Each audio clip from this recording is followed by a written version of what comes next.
Even though they were one of, if not, you could argue, the best team in the country last year, the Georgia Bulldogs failed to qualify for the college football playoff. But with a returning starting quarterback and a plethora of defensive talent, Kirby Smart's group looks primed and ready to make another national championship run. So for the third time in 4 years, will the Georgia Bulldogs be crowned college football royalty? You're going to have to find out my thoughts in this video. What's up, Tailgaters?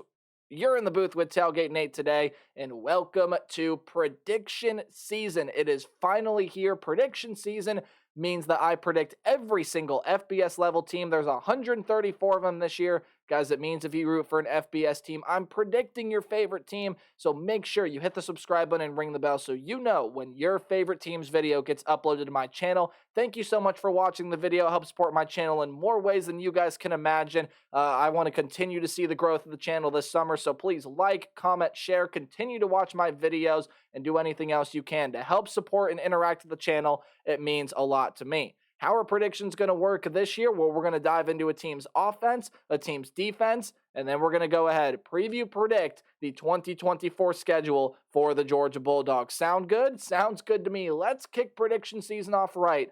We're talking about the Georgia Bulldogs in 2024. We'll dive on into the team's offense first, but before we do that, a couple notes. You see the team's previous stats from last season in this line right here, both offensively and defensively. And then for your viewing pleasure, the team's coaching staff is down below the team's logo as well. So without further ado, we're going to go position by position, talking about the offense, starting out with the quarterback position. Brock Vandegrift is leaving. He was a backup last year.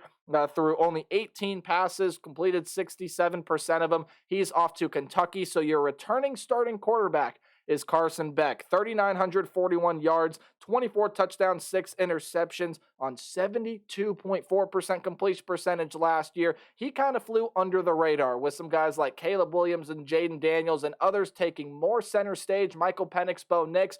Carson Beck was not talked about maybe enough as he should have been last season. I expect him to have a huge 2024. He is integral to what this offense does, and no discredit to Stetson Bennett. Georgia has a really good passing game, and they will have a really good passing game this year, probably the best that we've seen out of Georgia in quite some time. Running back room, you do lose your top two leading rushers who will be playing on Sundays now. That's Daijun Edwards and Kendall Milton, combined for over 1,600 yards and 27 rushing touchdowns last year. Your running back room still looks like this. Roderick Robinson, Cash Jones, Branson Robinson are all coming back. Those are all pretty solid pieces, but your best player in the running back room this year is a transfer from Florida in Trevor Etienne.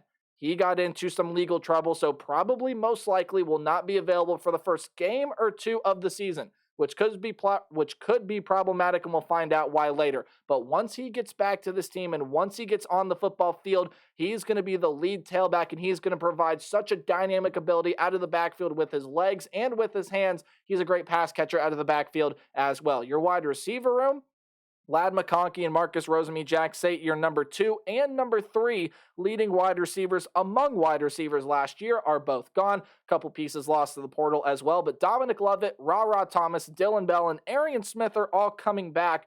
These are guys that are going to step up, play some really big roles. They will all be integral parts of this wide receiver room, as well as a couple transfers. So like the Bulldogs did a couple years ago by bringing in Lovett and Thomas, they're also bringing in Young and Humphreys. Colby Young is a Miami transfer, and London Humphreys is a Vanderbilt transfer, to which I think they both will play at least very solid parts of this offense in 2024. Replacing Brock Bowers is not easy. However, Oscar Delp and Benjamin Urasek, a Stanford transfer, are going to be filling in as that tight end duo. Brock Bowers led the way in receptions, yards, and touchdowns for this Georgia team last year. He is a great commodity that will be missed dearly, but they're going to try to fill in the best they can. Delp and Urasek should be a pretty good 1-2 tight end duo. You lose a great offensive lineman in Cedric Van Pran Granger. Believe he was that center. Georgia fans, feel free to correct me if I'm wrong. Your starting 5 on the offensive line looks like this. Xavier Truss, Tate Ratledge, Dylan Fairchild, Ernest Green III all come back as starters, and Jared Wilson will try to fill that gap that left by Cedric Van Pran Granger. All in all, when you talk about this offense, Carson Beck is going to be talked about a lot this year. I think he's going to have a huge 2024. It could be an absolutely massive season for him once Trevor Etienne gets back into this offense. This is going to be an offense that can run the football like we've seen out of Georgia in the past. Not that Robinson, Jones, and, Robinson aren't going to be able to run. ETN just provides such a dynamic ability in this backfield. The wide receiver group, I think, is going to be severely underrated. Lovett and Thomas, I think, are a great 1-2. And then, who knows, maybe Young or Humphreys will step in as the 3. Bell or Smith are going to play some bigger roles this year. Losing Brock Bowers is tough, but Delp and Jurasek are pretty good. The offensive line should still be physical, should still give some pushback, and will not allow a lot of sacks back to Carson Beck. As it did last year, only got sacked 11 times. You can maybe even see that number go down in 2024. Let's talk about the Georgia Bulldogs defense, the Kirby Smart bread and butter. On the defensive side of the ball, Glenn Schumann's group looks like this. On the defensive line, Zion Logue is now going to be playing on Sunday. Apologies if I said that last name wrong, with Marvin Jones Jr. and Darius Smith going by way of the transfer portal. However, it's still a really good defensive line, and kind of like last year, where it might not be the star-studded, star-powered defensive front that Georgia has had in the past. It's still a loaded room. Nazir Stackhouse, Warren Brinson, Jordan Holland, Tyrion Ingram Dawkins were integral pieces to this defensive line last year. Stackhouse had 24 tackles, 2 sacks. Brinson had 2 sacks there as well. Williams 4.5 sacks. He was really, really good piece. Sorry, got a little bit ahead of myself there. Williams going to be more listed as a linebacker this year. We'll talk about him in a little bit. But regardless, still a loaded defensive line room. And Xavier McLeod is a South Carolina transfer that's only going to add to the talent that's already in this room.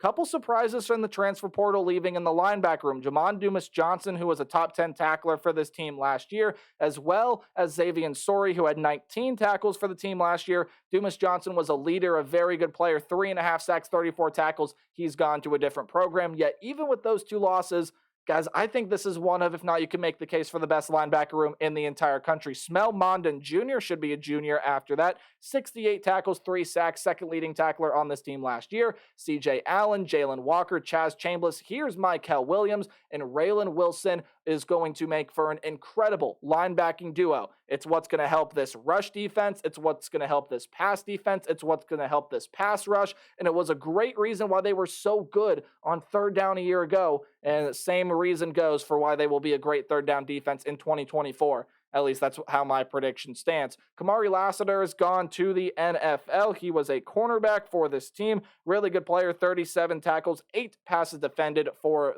the Bulldogs. Harrison Green, some depth pieces that are gone. But your cornerback room looks like this. Dalen Everett's going to be coming back. He was a top 10 tackler for this team last year. Dan Jackson, another, I believe, top 15 tackler for this team last year. David Daniel Sisavana will see a bigger role, as will Jonel Aguero. I'm so sorry. I'm reading the wrong line there. Jillian Humphrey and Daniel Harris will be coming back as corners. Safeties, since I already talked about it, we'll dive on into that. Javon Bullard and Tyke Smith, 2 top 3 tacklers for this team last year with multiple picks on the season. Smith had 4, Bullard had 2. But hey, you return one of the best cornerbacks or one of the best secondary players in the entire country, one of the best defensive backs in Malachi Starks at the safety position. And here are those aforementioned names: Dan Jackson, David Daniel Sisavana, and Jonel Aguero. But a couple freshmen in the secondary I think could play some pretty big roles. You have Ellis Robinson coming in to play corner and KJ Bolden coming in to play safety. Keep those 2 names in mind. I think those 2 guys can make really big impacts as freshmen in this defensive backroom for some of the guys like Bullard and Smith and Lassiter that were gone to the NFL. And hey, kickers are people too. Let's bring them into the mix. Peyton Woodring, who was your leading field goal kicker last year, 21 of 25, made all 71 of his extra point attempts. He comes back, as well as your punter, Brett Thorson. All in all, let's talk about this defense. The one gripe you could probably have with Georgia is that the pass rush has not been as good as it was, or I guess wasn't as good last year as it was in 2021 and 2022. I do think that is going to get better. I think the pass rush is going to get maybe not better, but it's going to look more productive on the stat sheet. And the rush defense absolutely is going to get better and take a step back in the direction to where Georgia was at, where they were holding teams to 60, 70 rush yards per game. And that was the absolute cap. That's going to be back to the Georgia way this year. This defense is going to be locked, loaded. They're physical. They punch you in the mouth. That is Kirby Smart's MO. And his defenses usually possess some very aggressive attributes and Look, this is the Georgia defense that I would not want to face at all. Sadly, for these 12 teams on Georgia's schedule, they have to. Any game at home is going to be underlined, while any game on the road is in italics or that slanted text. Any game in green is a game that I think Georgia's going to win pretty handily. Any game in yellow, watch out for that one. That's going to be a pretty good game, a team that could put up a fight, but Georgia ultimately is going to prevail victorious. And red, of course, is a loss. But ladies and gentlemen, without further ado, let's predict Georgia's football schedule here in 2024, starting out with the game against Clemson. Neutral site games are going to be listed accordingly. I forgot to mention that. This is a neutral site game in Atlanta, Georgia. These two teams faced in week one, I believe back in 2021, as top 5 teams. I don't think it's going to be a top 5 matchup here, but it's going to make for an excellent game.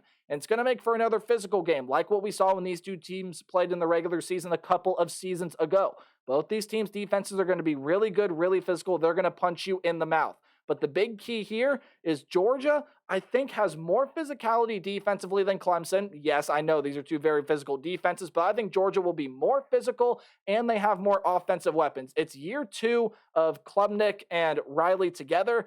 I just don't think that it's going to be able to supersede what Georgia's going to have going with Carson Beck. And even though they're not going to have Trevor Etienne here in this game, likely due to a suspension due to his legal issues, the other running backs are going to pick up the slack for him not being there. This is a wide receiver room that's going to be really good.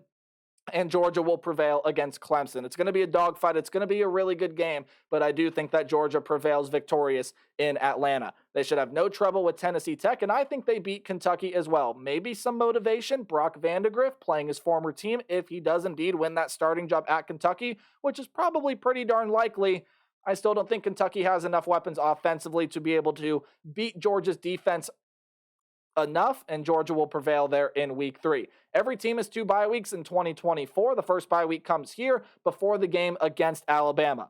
You'd be crazy to count out Kalen DeBoer, Jalen Milroe, and this Bama team. But the one position that I think, or 2 positions, the 2 positions that I think are really going to hurt Bama in this game are, 1, the offensive line. You'll lose some transfers, and yes, even though there was the whole thing with Caden Proctor, he is an Alabama Crimson Tide football player this season. So that is a big get back.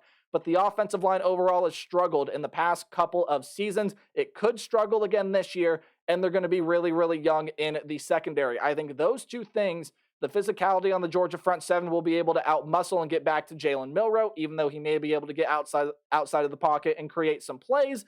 He's not going to be able to do that every single play. That's going to lead to Alabama's downfall, as well as their struggles that are going to be in that secondary, especially a matchup this early in the season. Maybe you don't quite have everything figured out yet. Really good game. Milroe and Bama's going to put up some points, but the Georgia defense stands tall. Carson Beck has a big game. That's going to be a theme this year, and Georgia goes on the road and beats Alabama, gives Kalen DeBoer a little taste of the SEC. Your next 2 games, I think, should be wins here. Auburn, I think, should be a win. Hugh Freeze has the team trending in the right direction, and while the Tigers may be able to put up a pretty good fight here, Georgia's too talented. I got them winning that game, as I do have them beating Mississippi State. They lost Will Rogers, a lot of other pieces to the transfer portal, and while they bring some pretty nice pieces in, I'm not sold on what Mississippi State has going quite yet. Georgia should be able to roll through them into Austin, into one of the biggest matchups of the college football season, much like that game against the Alabama Crimson Tide. Texas' defense, I think, is going to take yet another step up this year, and Steve Sarkisian, he's been in the SEC before. If you think Texas is going to come in and be surprised by what they see in the SEC, I think you might want to rethink your thinking there. Texas is going to be a high-octane offense with Quinn Ewers coming back, some phenomenal running backs, some phenomenal wide receivers, and the defense is going to be really, really good as well. If there's a loss to be found on Georgia's schedule, this is definitely one of the places where Georgia could slip up and might be the most likely place where Georgia slips up. However, I don't see it happening. I think Carson Beck and Quinn Ewers are going to have pretty similar days, and the physicality of this Georgia defensive front will be able to get to Quinn Ewers one too many times as Georgia goes on the road and beats Texas. Really is a 50-50 game for me. Could see it going either way, but I'm going to lean on the side of Georgia. They give Texas their first taste of the SEC, and they hand the Longhorns the loss in Austin. Second bye week comes before this game here against Florida in Jacksonville, and I think you win this game here. Billy Napier's squad has a tough schedule, and Florida is going to be up to the task in a lot of games this year. A lot of games that Florida plays are going to be very close. They're probably one of the more unpredictable teams